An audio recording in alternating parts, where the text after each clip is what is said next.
केंद्र सरकार ने स्ट्रीट वेंडर्स के लिए एक बड़ी योजना तैयार की है, जिसकी जानकारी देते हुए केंद्रीय आईटी और दूरसंचार मंत्री अश्विनी वैष्णव ने बताया कि सरकार 2023 में स्ट्रीट वेंडर्स को 3 से 5,000 रुपए की माइक्रो क्रेडिट सुविधा उपलब्ध कराने पर अपना ध्यान केंद्रित करेगी। डिजिटल इंडिया अवार्ड्स में बोलते हुए वैष्णव ने कहा कि प्रधानमंत्री नरेंद्र मोदी ने प्रत्येक नागरिक को डिजिटल रूप से जोड़ने के लिए देश के हर कोने में 4G और 5G सेवाएं लेने के लिए लगभग 52,000 करोड़ रुपए आवंटित किए हैं। बता दें कि PM street vendors Atmanirbhar Nidhi योजना को माइक्रो क्रेडिट सुविधा के रूप में जून 2020 में लॉन्च किया गया था, जिसका उद्देश्य कोरोना महामारी के परिणाम स्वरूप हुए नुकसान की भरपाई के लिए स्ट्रीट वेंडर्स को सशक्त बनाना है। वोट बैंक की राजनीति करने वाले राजनेता सामाजिक मर्यादाओं को तार कर किसी भी हद तक गिरने के मामले में अक्सर सुर्खियां बनते हैं। अब राम मंदिर पर आपत्तिजनक टिप्पणी कर राष्ट्रीय जनता दल यानी आरजेडी के नेता जगदानंद सिंह चौतरफा घिरे हैं। जगदानंद सिंह ने कहा कि राम मंदिर नफरत की जमीन पर बनाया गया है। अब इसे लेकर बीजेपी ने भी करारा पलटवार किया है। बीजेपी नेता शहजाद पूनावाला ने ट्वीट कर कहा कि हिंदू आस्था का अपमान करना आरजेडी और कांग्रेस के लिए धर्मनिरपेक्षता के बराबर है। पूनावाला ने लिखा कि इससे पहले वे पीएफआई पर प्रतिबंध के दौरान भी हिंदुओं को निशाना बनाते हुए विवादित बयान दे चुके हैं। पूनावाला ने कहा, इनका इस तरह से कहना संयोग नहीं बल्कि वोट बैंक प्रयोग है। बीजेपी के राष्ट्रीय महासचिव तरुण चुघ एक दिवसीय दौरे पर जयपुर पहुंचे हैं। यहाँ उन्होंने पार्टी बैठक में कार्यकर्ताओं को अनुशासन और एकजुटता का पाठ पढ़ाया। इस दौरान तरुण चुघ ने राज्य की कांग्रेस सरकार पर जमकर हमला बोला और कहा कि आगामी विधानसभा चुनाव में सत्ता परिवर्तन होगा और सूबे में अगली सरकार बीजेपी की बनेगी।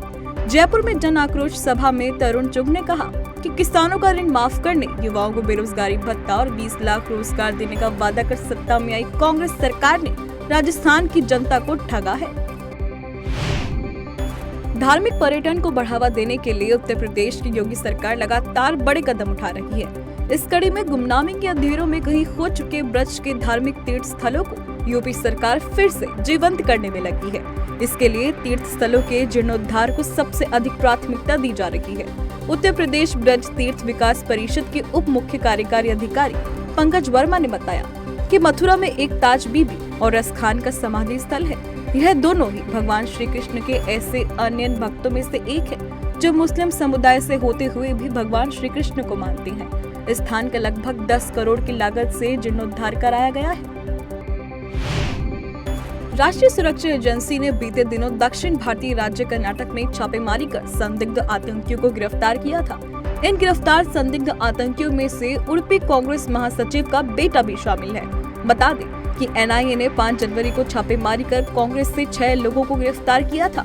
इसमें से एक रिशान नामक युवक है। रिशान कांग्रेस नेता का बेटा है। यह छापेमारी राज्य में आईएसआई नेटवर्क से जुड़े एक मामले के सिलसिले में की गई थी।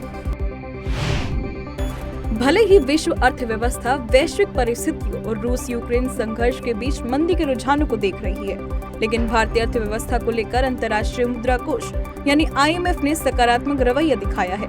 आईएमएफ ने कहा कि भारत सरकार की नीतियां नई आर्थिक बाधाओं को दूर कर रही हैं। आईएमएफ ने कहा कि मौजूदा नई आर्थिक बाधाओं में मुद्रास्फीति के दबाव, कड़ी वैश्विक वित्तीय स्थिति, यूक्रेन में युद्ध के परिणाम और रूस पर संबंधित प्रतिबंध और चीन और उन्नत अर्थव्यवस्थाओं में महत्वपूर्ण रूप से धीमी वृद्धि शामिल है।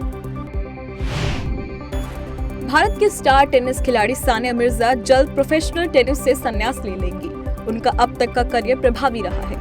सानिया अपने करियर का आखिरी मैच दुबई टेनिस चैंपियनशिप में खेलेंगी। इस टूर्नामेंट का आयोजन 19 फरवरी से होगा। सानिया ने WTAtennis.com से बात करते हुए कहा कि मैंने पिछले साल ही रिटायरमेंट प्लान कर लिया था, लेकिन राइट एल्बो इंजरी की वजह से यूएस ओपन और बाकी टूर्नामेंट से नाम वापस लेना पड़ गया और अब दुबई टेनिस चैंपियनशिप के बाद रिटायरमेंट का प्लान बनाया है।